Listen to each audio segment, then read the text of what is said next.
Good morning and welcome to Live Without Limits.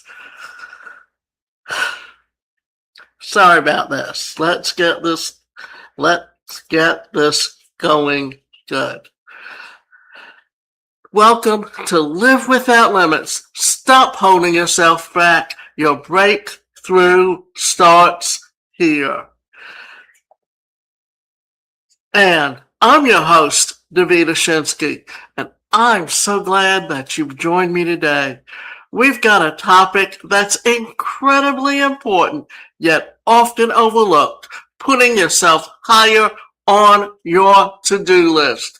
We've all been there, feeling overwhelmed, running on empty, and giving everyone else our time, energy, while neglecting ourselves. But what if I told you that taking care of yourself is the key to showing up better in every area of your life? That's what we're going to explore today.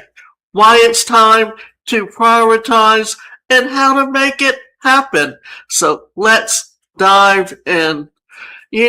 Often what we do is, especially when you have a young one who basically you have to prioritize them and take care of them because they can't tell you when they're hurt.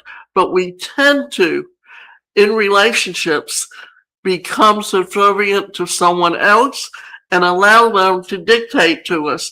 And what we're doing is letting go of who we are, and we're beginning to lose who we are. So the problem that we all face is that we've heard the phrase, you can't pour yourself an empty cup. But let's get real for a second. How often do we ignore that advice? How often do we fill our days with to-dos, tasks, and obligations to others, leaving little or no room for ourselves? In a world that demands more and more from us, it's easy to push our own needs aside, thinking that we'll take care of ourselves later. But here's the issue. Later never seems to come. We get caught up in the hustle. The truth is, we often feel guilty for putting ourselves first, as if it's selfish. But putting yourself first isn't about being selfish. It's about being self-aware. It's about recognizing that if you don't take care of yourself, you're not going to have the energy or the capacity to take care of others or handle your responsibilities effectively. I remember when I first started building my business, I was working long hours every single day, helping clients, managing projects, and making sure that everything was running smoothly. I sacrificed my sleep, meals, and personal time just to keep up. I thought I had to be everything to everyone until one day I hit a wall. I was exhausted, burnt out, and wasn't showing up as my best self in anything I did. It was a wake-up call for me. I realized I couldn't sustain that pace, and that's when I started learning how to put myself higher on my to-do list. Trust me, when you do this, everything else starts to fall into place. You're more focused, more productive, and more present in every moment. And one of the things that we need to do is we need to take care of our health. We need to exercise. We need to do the things that keep us focused and at a high energy. By doing this, what are we doing? We're taking care of ourselves. If you grow up in a certain I need to say it this way. Every culture has their different types of foods that they eat. Some can be spicy, some can be plain. Even within the same religion, the different sects have different things, although they are similar, that they do eat. And it's something that as you get older, as you mature, you have gotten a palate for, and you tend to eat those types of foods all the time. But some of them may be very healthy for you, and yet others may be detrimental to your health. Therefore, you have to learn to adapt and adjust as you get older, because a lot of the things that you can eat when you're young become poison to you later in life because your body changes. Why we need to prioritize ourselves. Let's talk about why this is so important. We live in a culture that often rewards productivity at the expense of personal well-being. We feel pressured to always be on, whether that's in our business, our relationships, or our daily lives. But the truth is, without proper self-care, none of these areas can thrive in a healthy, sustainable way. When we don't prioritize ourselves, we burn out, we lose focus, we become resentful of our responsibilities. But when we take time to nurture ourselves physically, emotionally, and mentally, we come back stronger, clearer, and more aligned with our purpose. And taking care of yourself can mean many different things depending on how you take care of yourself, because if someone practices yoga or practices their faith, if it nourishes them to read the Bible, but the idea is to understand that what nourishes you may not nourish someone else. For instance, what a baby is at a point where they need to be taken care of 24/7. And as a parent, you have to be there to take care of them. But in some cases, you have parents that don't allow their children to begin to take care of themselves, even in little ways.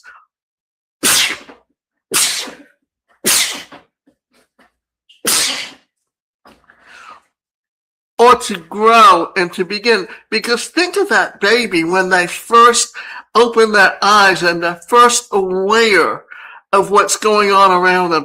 They're like sponges. They take everything in and they become very wide-eyed. And at times they can become overwhelmed. So it's understanding that you have to do things in bits and pieces. But as we get older, as we begin to become more aware and learn more and do more. But think of that baby who's just learning to crawl or just learning to stand or just learning to walk, and how they're so fearless that we have to literally watch them and keep our eyes on them 24/7 to make sure they don't get into any trouble or hurt themselves, not realizing what is harmful to them. Now let's look at the benefits of prioritizing ourselves, because as even in a relationship, two adults, one has to know what is good for the other, and you have to be aware of each other's needs and being there when one another need each other, but understanding when one or the other needs their space to get what makes them healthy. and how to do this. So think about people that you admire, the ones who seem to have it all together. They're likely not always giving to everyone else. They're mastered the art of self-prioritization. By doing this, they are more energized, more creative, and more productive in the long run. It's a paradox, isn't it? The more you fill your own cup, the more you have to give others. When you prioritize yourself, you can show up fully for others. You have more to give when you've replenished your own energy. Make better decisions when you're well rested and balanced. You think clearer and make choices that serve your highest good. Achieve your goals faster when you're aligned with your well-being. You move with more intention and focus.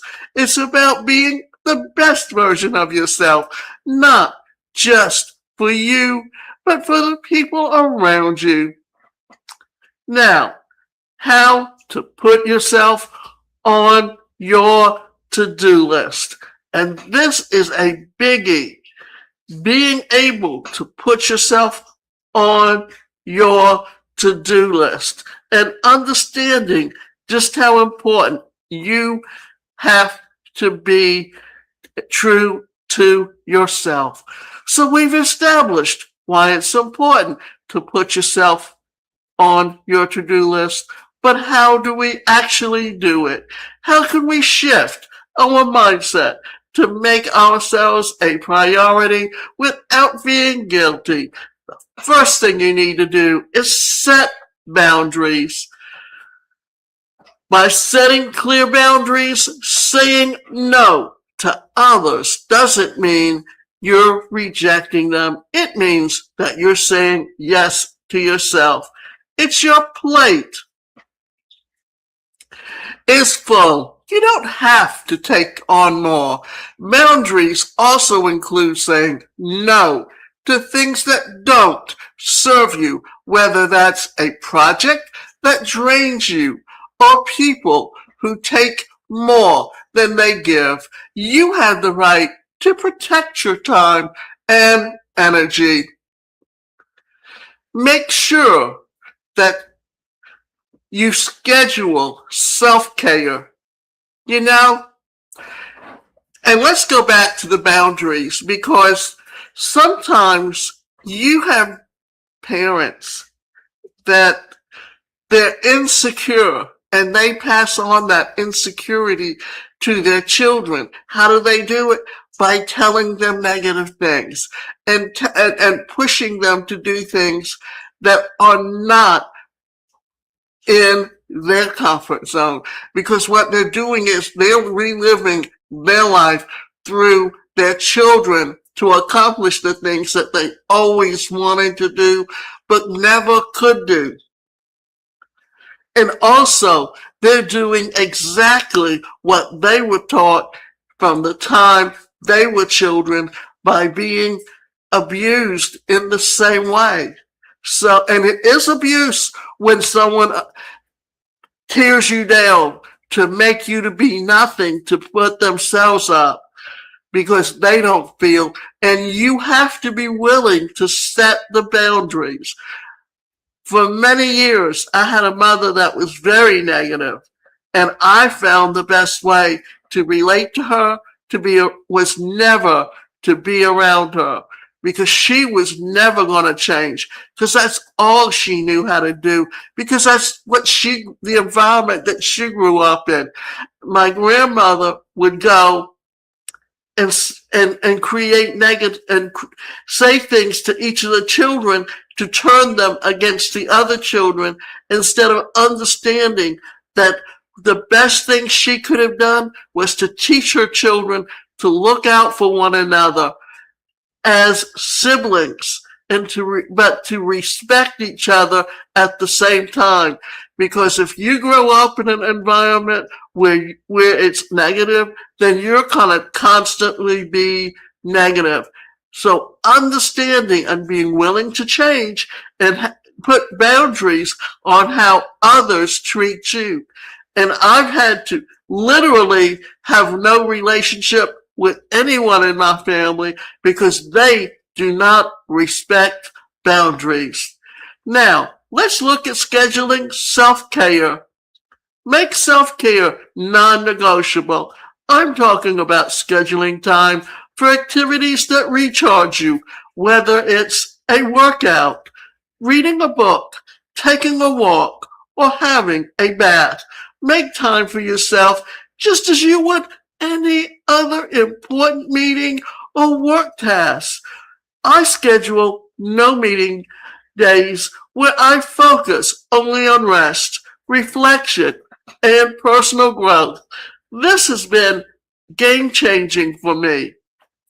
Now, let's check in with yourself. Daily self-reflection is crucial.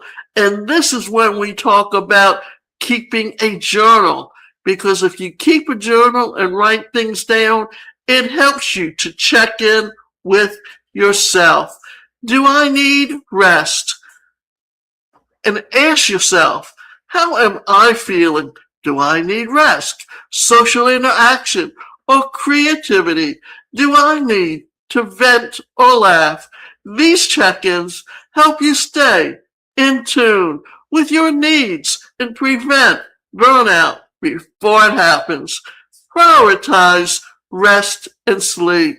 Rest isn't luxury, it's a necessity.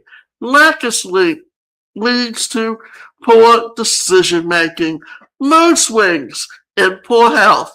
Prioritize sleep by setting a routine, unwinding before bed, and avoiding late night screen time. Your body needs it to function at its best. Create time for joy and fun. Often we get so focused on work and responsibility for that we forget to have fun.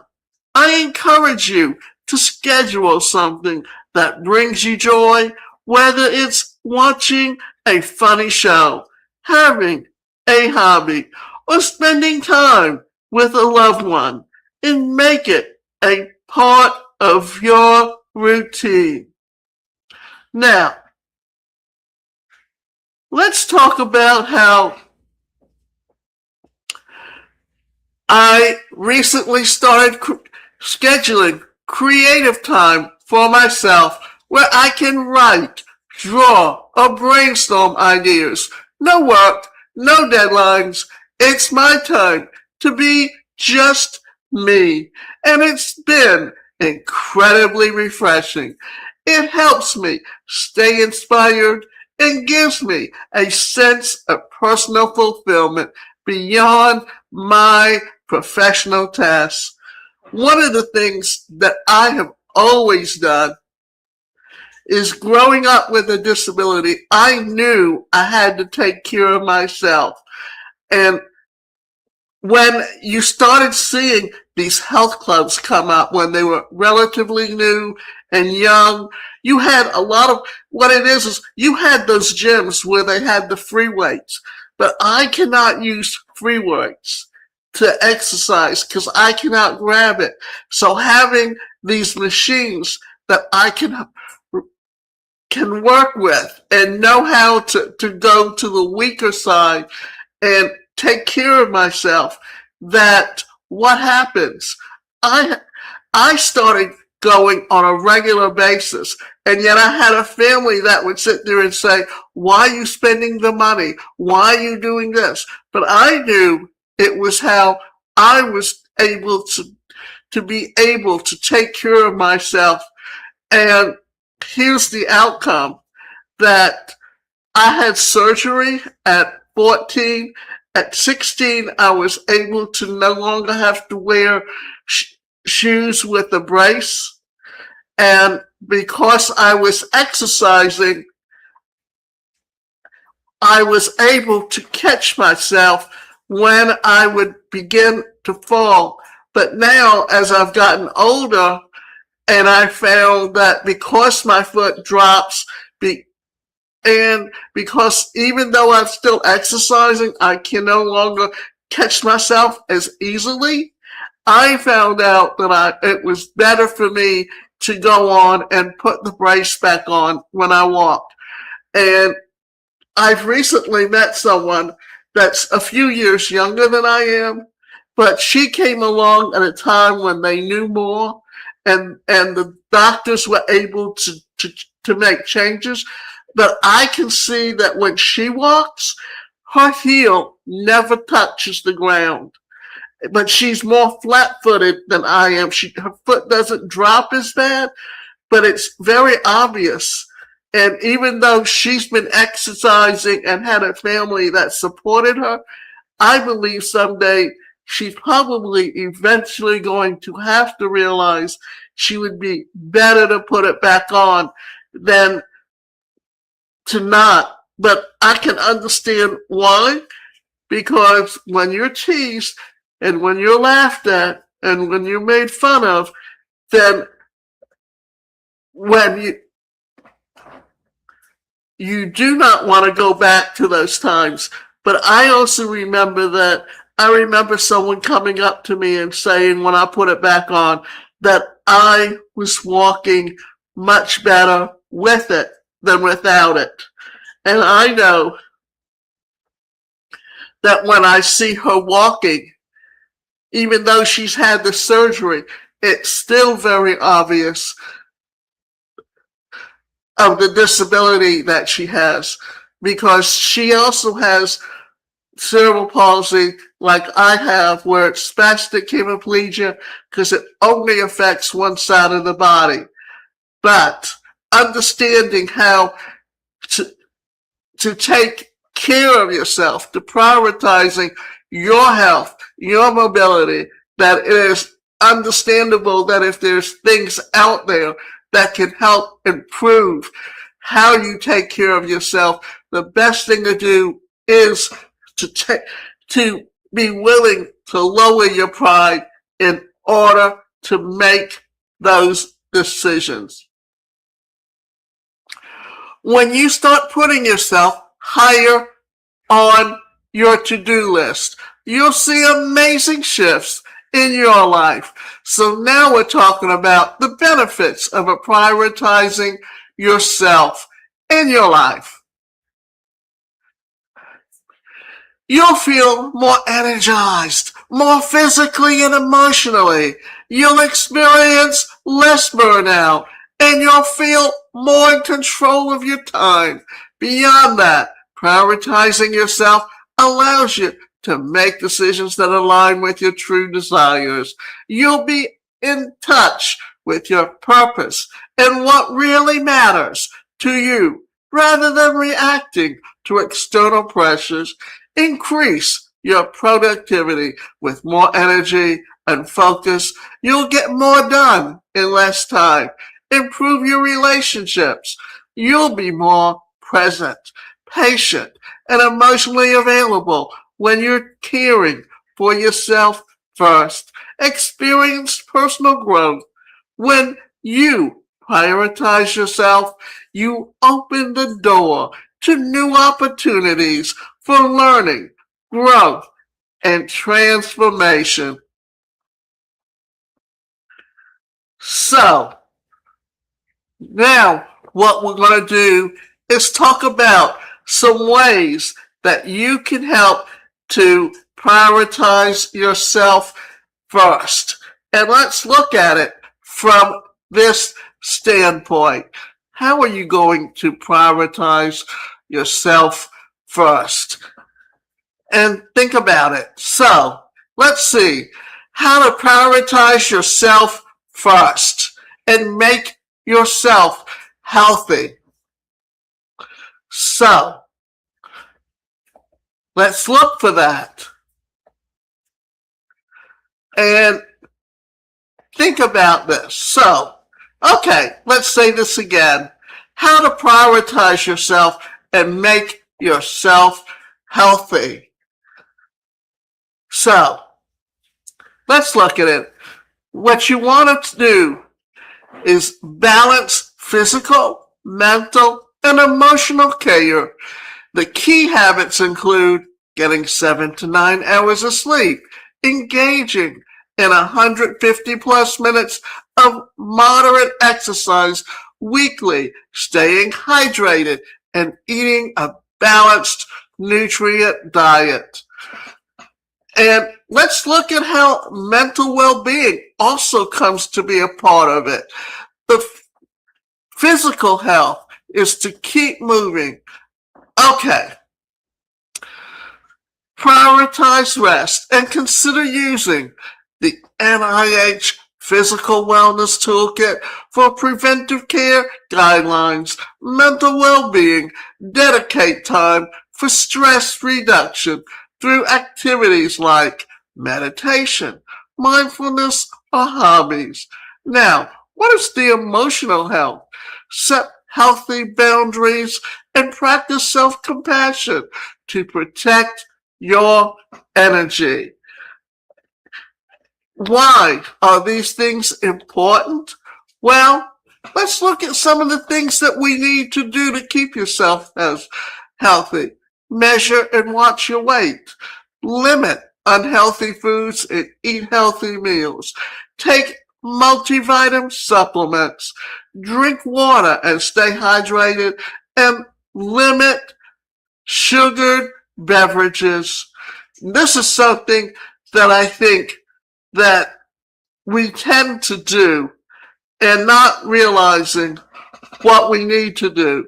But let's also look at things that can help you to maintain a healthy lifestyle and your body weight, because this is so important today.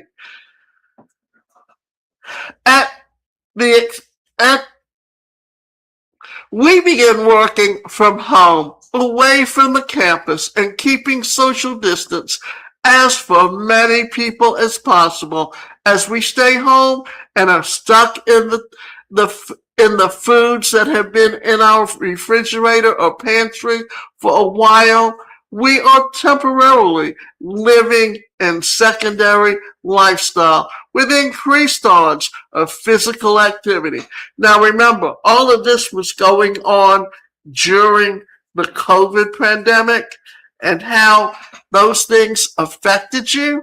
Well, when you take that into account and you also look at how to create healthy habits of self-care. For instance, get the right amount of sleep. Not getting enough sleep will not only make you physically tired, but it will have an ill effect on your decision-making skills. So focus your emotional health as well. Make sure that you have established rightly routines with good habits, such as avoiding foods and drink right before bed, limiting distractions like television or cell phone, and using calming techniques to settle your mind. Do some physical activity. Daily exercise can help to lower feelings of stress and anxiety and improve your overall mood, even if you don't have an established fitness routine. And understanding just the things that you're doing and how they can take away from where you are today also helps you to recognize what's going on in your life and how you can improve on it. So, I know it can feel difficult at first, especially if you're used to putting others or work first, but think of it this way. You are your greatest asset by investing in yourself, in your mental, physical, and emotional well-being. You're laying the foundation for everything else to thrive in your life. So thank you for joining me in today's episode of Live Without Limits. I hope this conversation has inspired you to put yourself higher on your to-do list. Remember, you are worth the time, the effort, and love that you give to others. When you take care of yourself, you take care of everything else in your life. If you found value in today's episode, be sure to subscribe, have a review, and share it with someone who needs to hear this message. So until next time, take care of yourself. Remember, you are worthy of being a priority. And do not allow anyone else to try to control you and live your life for you, because only you know what is worth it to you.